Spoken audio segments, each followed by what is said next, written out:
Hi, good morning, everybody. It's so wonderful to see all of you. We've gathered around for these amazing panels, starting with the wonderful keynote speech by Marianne Hirsch, and now continuing with Diana Taylor. Diana actually brought both spatially, I would say, and temporally speaking, the Saturday mothers, together with the mothers around the world. They're going to be making their loved ones present in about an hour and a half, right here, actually, as we speak. So it's a really historic moment that you actually brought this presentation right simultaneously with the Saturday mothers who are going to be with us very soon today. My name is Hülya Adak. I'm teaching at Sabancı University in the programs of Cultural Studies and Gender Studies. I'm actually a literature scholar by training, and I'm also teaching at the Free University of Berlin right now, so I hope that we can continue these conversations in some of these institutions as we do further work. And I'm also a member of the Hrant Dink Foundation, and I couldn't have been more proud of the foundation. I mean, seeing these 2 days, these amazing, breathtaking panels, I want to thank Nayat personally for her wonderful work, but also, you know, I want to thank all the members of the foundation for this brilliant set of panels and bringing together these amazing scholars, activists, to reflect on some of these important topics. So I just want to remind all of you who weren't here today that we've been thinking about some concepts that we'll be reflecting upon further today.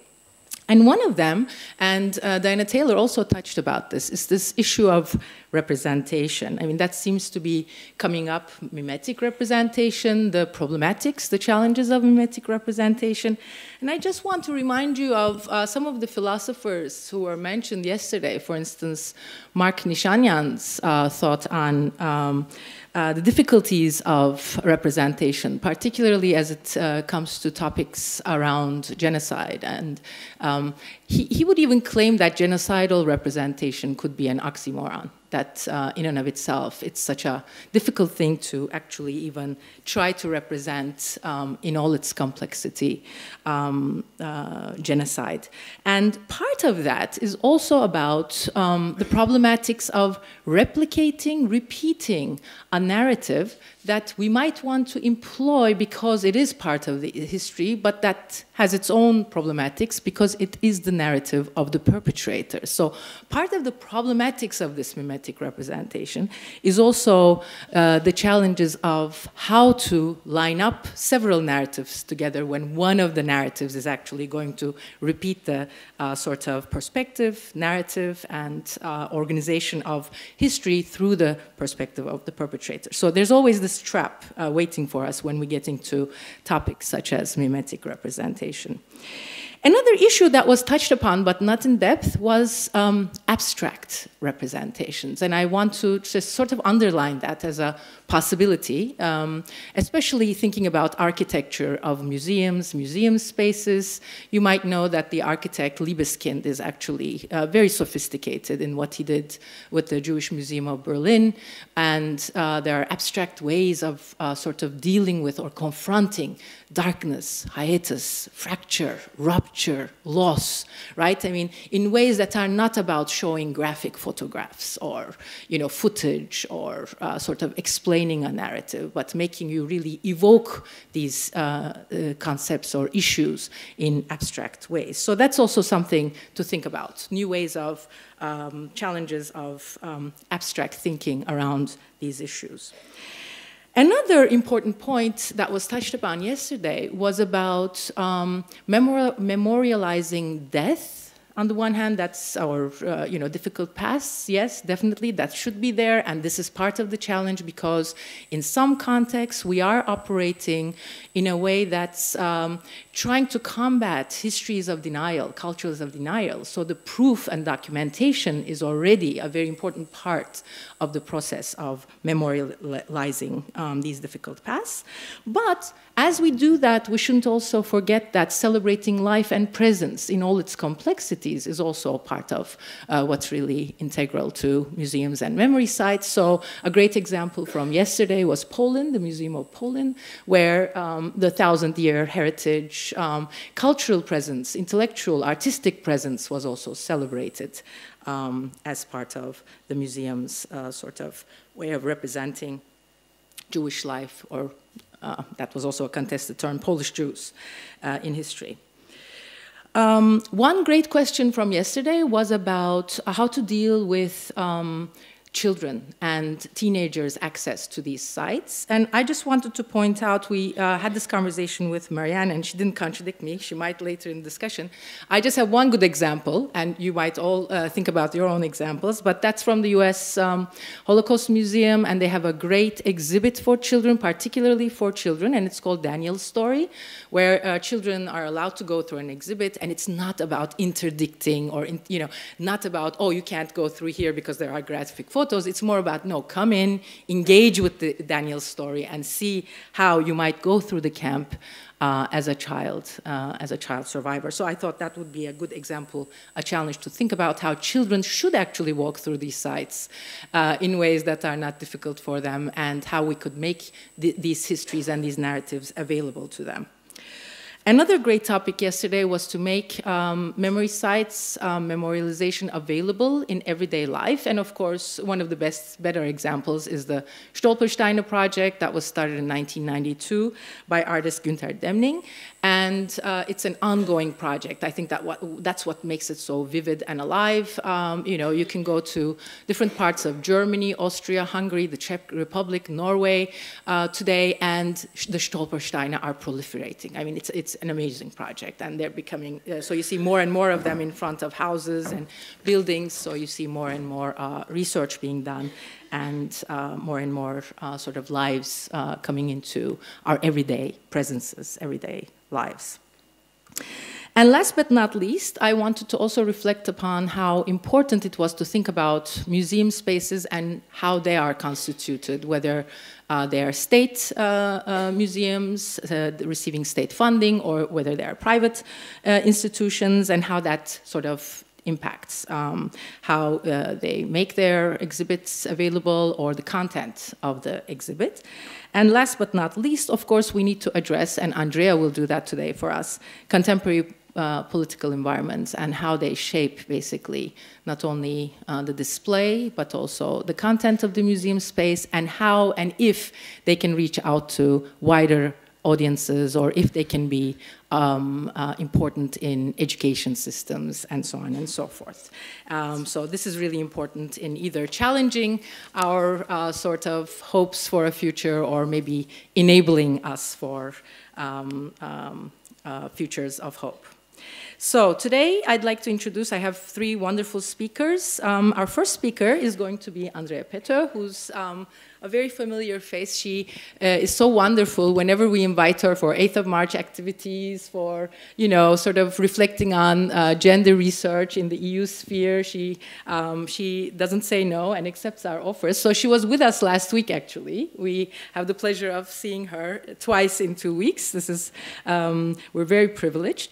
Andrea Pető, you might know, is professor in the Department of Gender Studies at Central European University, Budapest, and a Doctor of Science of the Hungarian Academy of Sciences.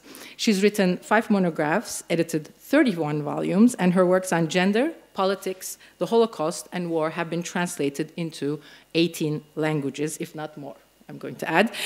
In 2018, she was awarded the All-European Academy's Madame de Staël Prize for Cultural Values. The title of her talk today is going to be Paradigm Change in Holocaust Memorialization. Thank you, Andrea, for being with us today.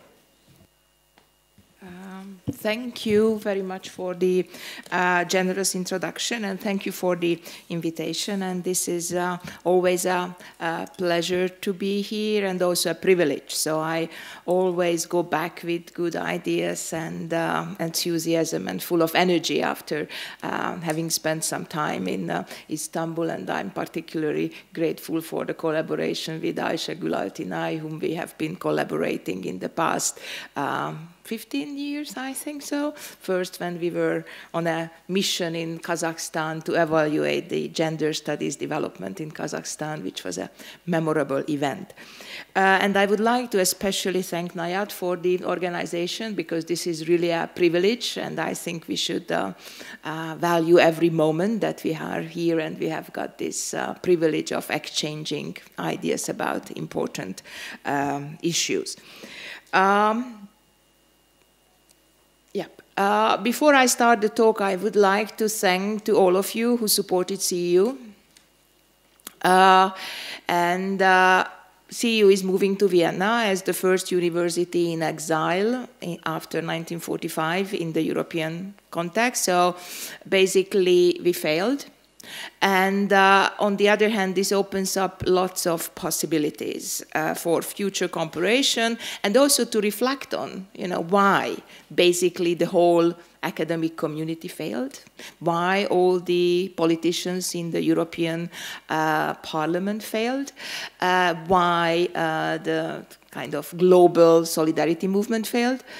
But I would like to basically move beyond this dark tone, we failed, to a kind of more optimistic discussion. But I will have today a paper, a part of the paper which will be appearing soon in this online journal of Henri Rousseau, Memories at Stake, which is an online French-English journal.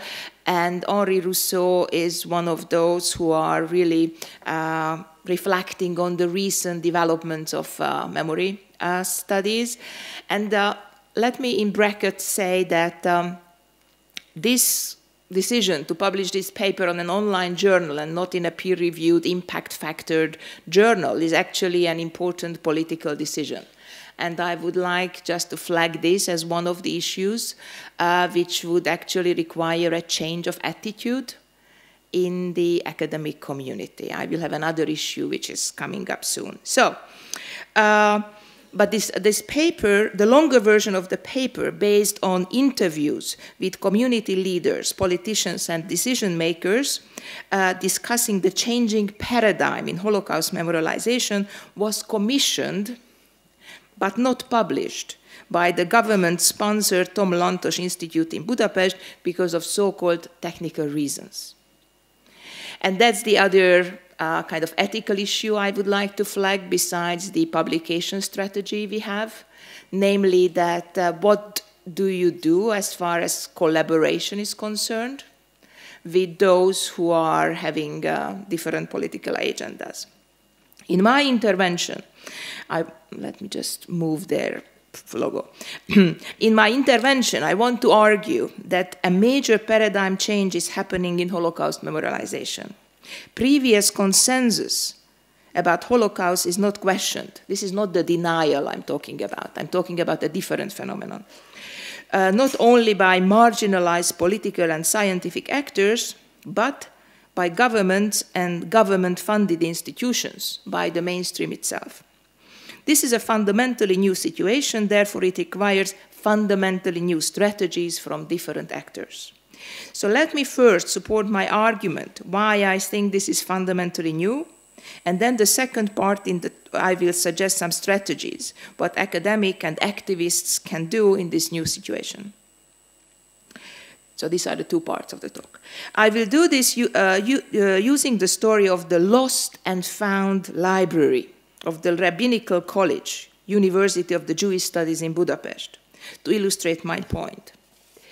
I argue that we need new methods and strategies in the present Kulturkampf. I'm using this German term. Yeah.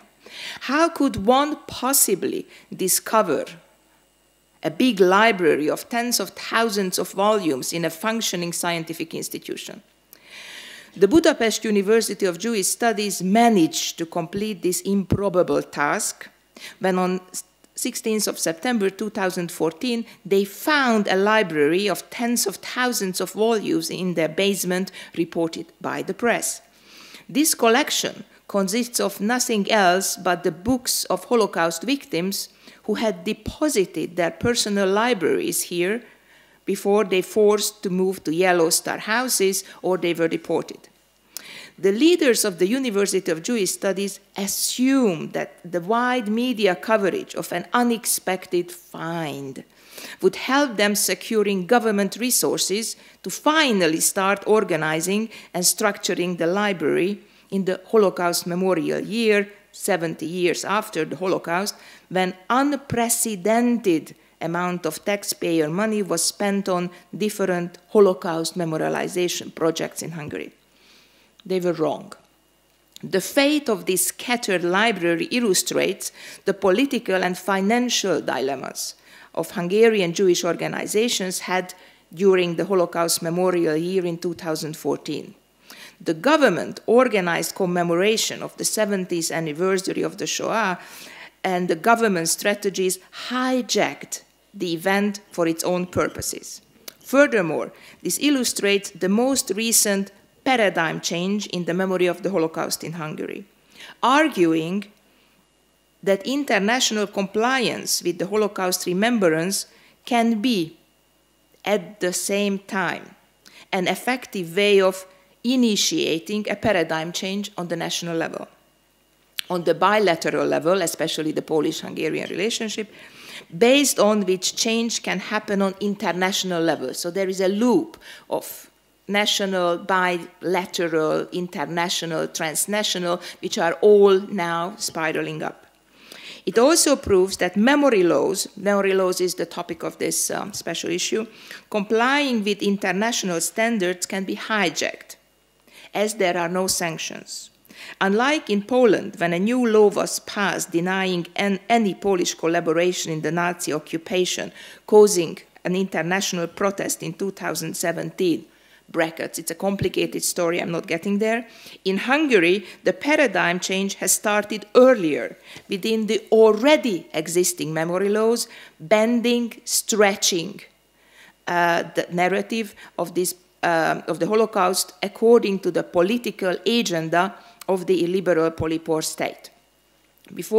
My argument is that illiberal states do not have ideology, but they have memory politics. And this illiberal polypore state, before you start Googling what this polypore is, this is this mushroom which lives on the trunk of the tree. And this is my third methodological comment that with Weronika Grzebalska, who is my PhD student in Poland, we published this article in the Huffington Post, read by more than 200,000 people, translated to French, Spanish, whatever. But we also published it in the peer-reviewed Women's Studies Journal, read by 238 people. So, in the past years, political scientists and analysts scrutinizing this impressive series of electoral victories in Hungary were forced to reconsider not only their analytical toolkit, but their concepts when trying to understand this new phenomenon: democratic authoritarianism, illiberal state, hybrid regime, mafia state. So in this article, we are arguing that we are facing new form of governments which stems from the failures of globalized neoliberal democracy. Based on its modus operandi, we call this regime as an illiberal polypore state, because as a parasite, it feeds on the vital resources of the previous political system, but at the same time actively contributes to its decay by setting up parallel institutions, channeling resources to them. The polypore state works within the framework of what is referred as mnemonic security by Marxo, by controlling hegemonic forms of remembrance. The translation of history and its application, as well as the identity shaping of the maneuvers, becoming geopolitical factors. This is especially true about the memory of the Second World War and the memory of the Holocaust. So the Fidesz government is popular than ever, won 3 consecutive elections and just heading for a sweeping victory in the parliamentary elections for the European Parliament. During those past 5 years, Fidesz has been under international pressure to comply with written and unwritten rules, including those related to the Holocaust. Still, the party continues to be popular inside Hungary and increased its electoral support. This long-term victory has several reasons.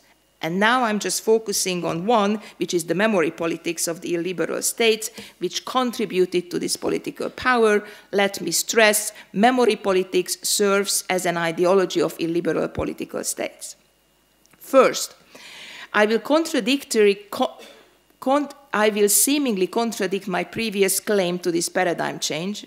I need to stress that the erosion of the Holocaust paradigm has not started with the peace government in Poland or with the Fidesz in Hungary. But the birth of this paradigm goes back to 1989.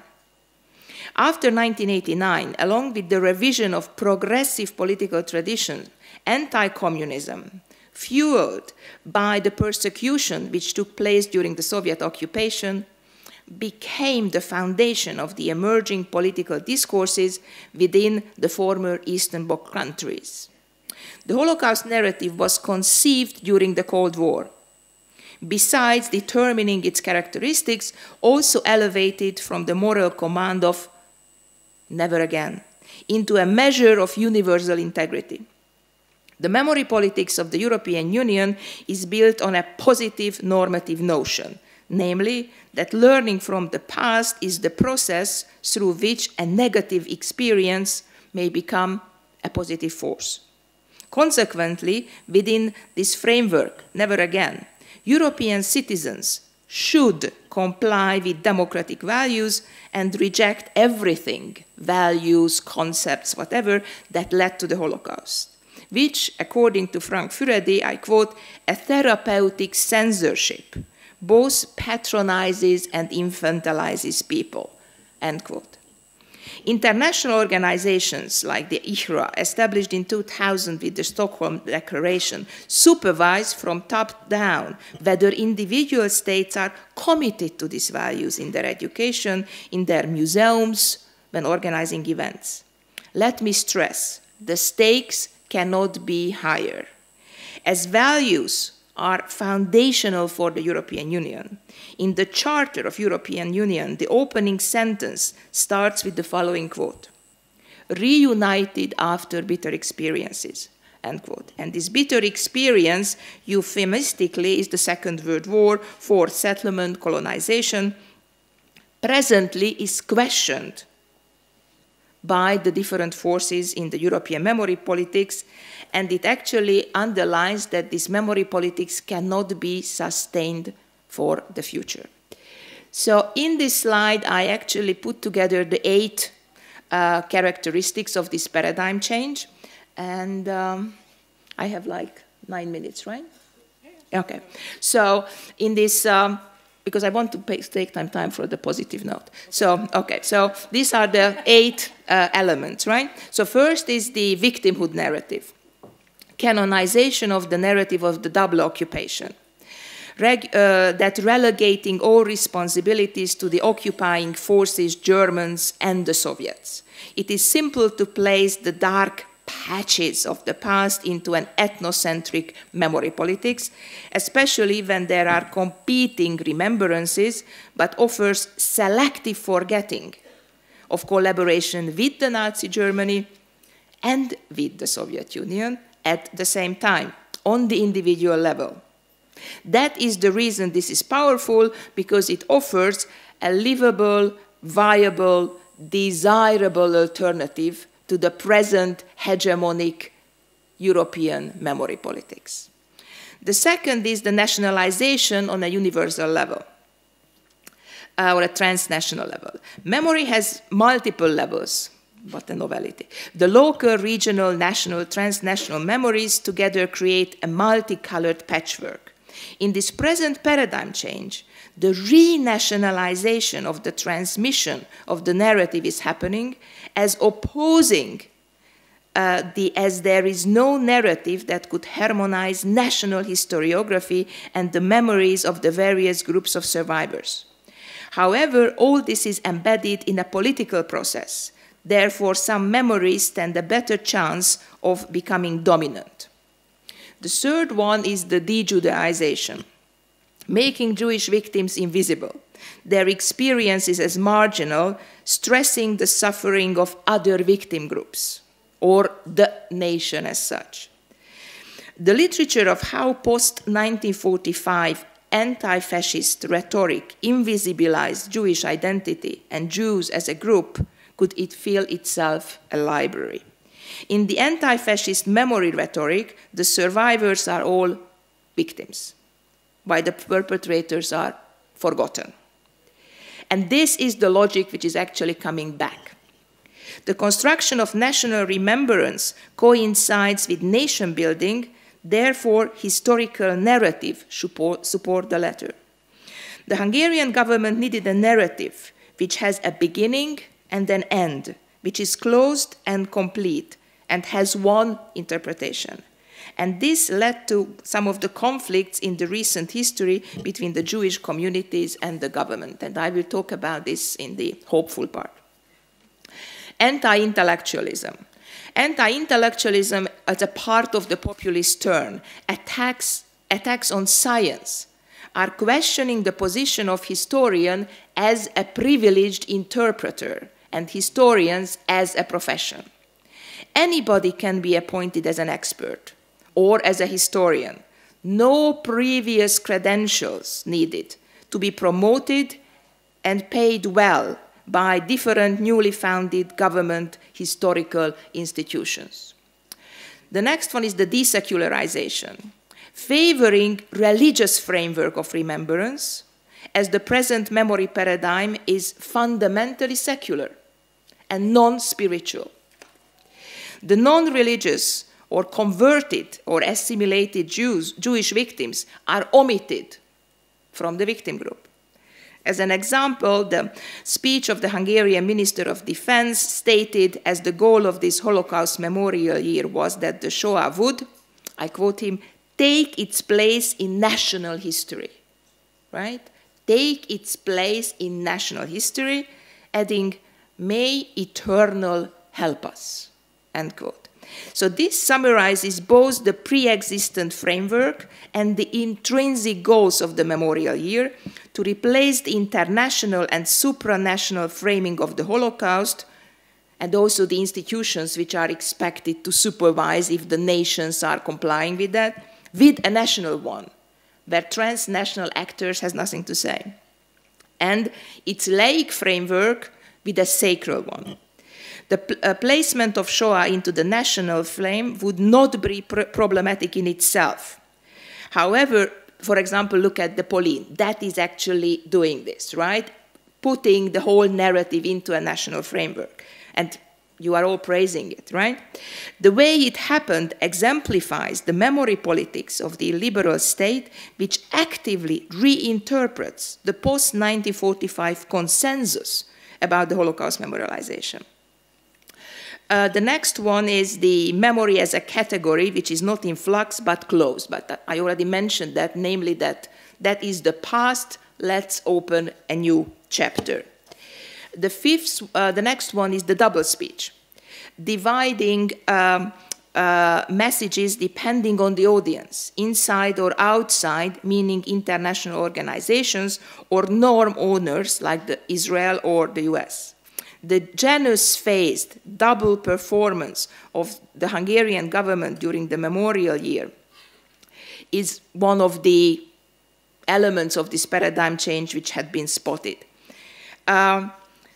Namely, for example, that the president of the country was giving a very much complying speech in the March of the Living on the 29th of April 2014, while inside Hungary, the government was giving state awards to openly anti-Semitic intellectuals.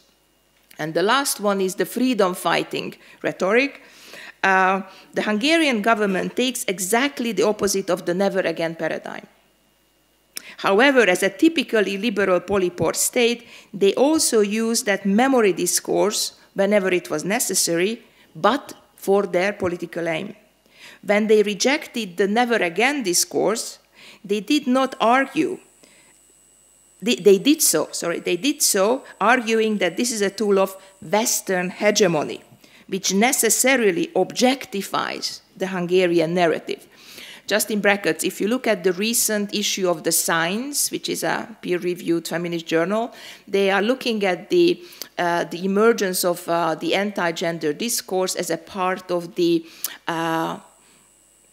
subaltern speaking back, so in this post-colonial discourse. So it's also interesting to see how the post-colonial discourse constructed the subaltern, and the change in the paradigm, the paradigm change in the Holocaust memorialization can be interpreted as the subaltern speaking back. It's interesting. Not without any problems, I'm just throwing this in. Okay, and the freedom fighter rhetoric. So what are the results of this paradigm change? Here you see the government victory, the standstill, and the results of the protest, because there was an important protest, and also some of the international actors were trying to pressurize the Hungarian government. So here are the government victory, the standstill, which is the House of Faith, which is a new Holocaust museum planned in Budapest, and now it is commissioned to the Chabad, the Hasidic Jewish community, to supervise this process. And the protest that there are the really very, very extreme changes in the narrative were rejected and by the protest. So, what are the conclusions? Everyone eagerly expected the end of this memorial year, obviously from the interviews. As polypore states work with depression, helplessness, sadness, tiredness constructed by them. The government achieved its goal, fundamentally weakened and bended the Holocaust narrative in Hungary, which could have been put at risk by any further publicity. Jewish organizations were content with the government support, the steadily arriving for preserving synagogues and cemeteries. Construction business is a lucrative business. The civil organizations were also content because it had become clear that government resources can be tapped through institutionalized Jewish organizations, which had a strong agenda, to reconstruct the religiosity. So basically this is the emergence of the new religious activism in Hungary. Fresh, thought-provoking artistic projects or commemorative forms were painfully missing from the memorial year, which was basically focusing on documenting the loss, confining the memory of the Holocaust to the gone past. It's fine, it's over, let's do with it. And we haven't heard about the lost and found library since. Possibly it is still in the cellar of the Rabbinical College, untouched and uncatalogued. So what can be done? Recent study shows that independently, that institutionalization of the Holocaust education is exponentially increasing. Number of study programs, research institutes, number of PhDs are growing. Ignorance about the Holocaust has never been bigger than today. That means we need to ask the question, what are we doing wrong? The founders of the Holocaust research have been fundamentally concerned with the community of remembrance, with the ordinary people, increasing the outreach of the Holocaust research. As a president of the subcommittee of history of the Second World War of the Hungarian Academy of Sciences, I'm proudly sharing a good practice of doing podcasts. We are talking with scholars who are doing interesting work in an understandable language and an accessible language for the public in English and in Hungarian. And it is not easy, I'm meaning the accessible language. The series is as popular that the first 9 episodes were clicked by more than 50,000 people. And the whole series has been stolen, downloaded in Mexico, to monetize and broadcast it now with advertisements, especially furniture advertisement. So I consider it as a good start for thinking about how to change the narrative and what kind of outreach is possible. Thank you.